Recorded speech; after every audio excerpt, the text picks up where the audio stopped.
আশা করি তোমরা অনেক ভালো আছো। আবার একটা নতুন ব্লগ নিয়ে চলে এসেছি। ব্লগটা হচ্ছে ঝুলন যাত্রা নিয়ে, শ্রীকৃষ্ণের ঝুলন যাত্রা।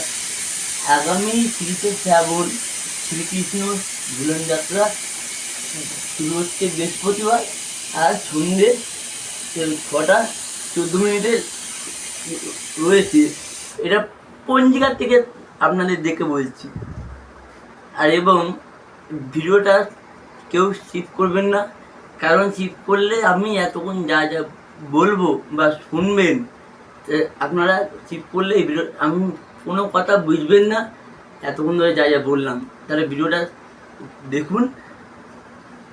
এই যে আগামী 30শে শ্রাবণ যে ঝুলন যাত্রা শুরু হচ্ছে 2024-এ, এই ঝুলন যাত্রা কী কী করতে হয় আর কী কী করতে হয় না, সেগুলো ওই দিনকারে মেন কাজটা করতে হবে। আপনারা যেরকম গোপালকে যেরকম ভোরবেলায় উঠে নিজেদেরকে পরিষ্কার পরিচ্ছন্ন হয়ে চ্যান করে নতুন বস্ত্র পরে গোপালকে আপনাদের জাগাতে হবে।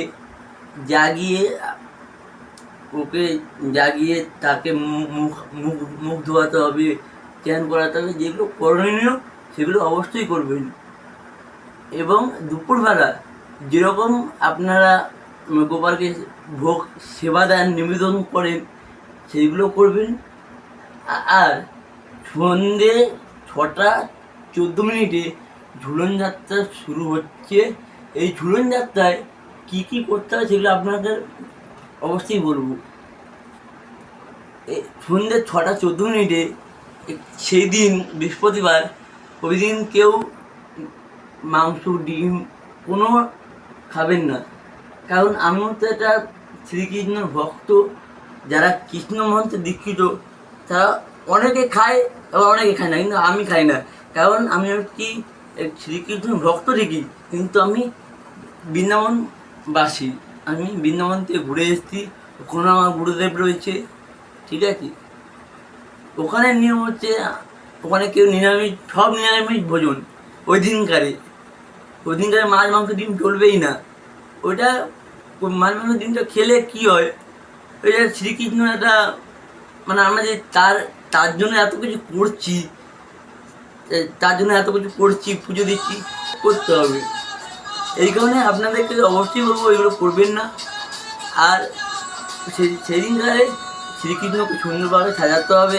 রাধাকৃষ্ণকে সাজিয়ে একটা দোলনা তৈরি করতে হবে। দোলনা তৈরি করে যেরকম আপনারা তো শুনেছেন অষ্টসখী নিয়ে একটা নৃত্য করেছে, ওরকম একটা সুন্দরভাবে সাজাতে হবে।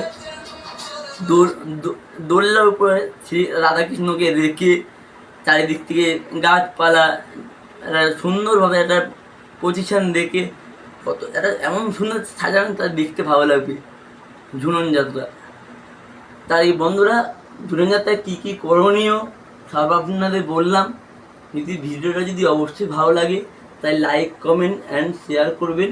আর অবশ্যই সাবস্ক্রাইব করবেন। আপনারা যদি সাবস্ক্রাইব যদি না করেন তাহলে আপনাদের মাঝে নতুন নতুন ভিডিও কীভাবে দেব, অবশ্যই আমার পাশে থাকবেন। আজকে এই অবধি ভিডিও শেষ। আমি চেষ্টা করবো পরদিন আবার একটা নতুন ভিডিও আনতে। তাহলে রাখছি। রাধে রাধে।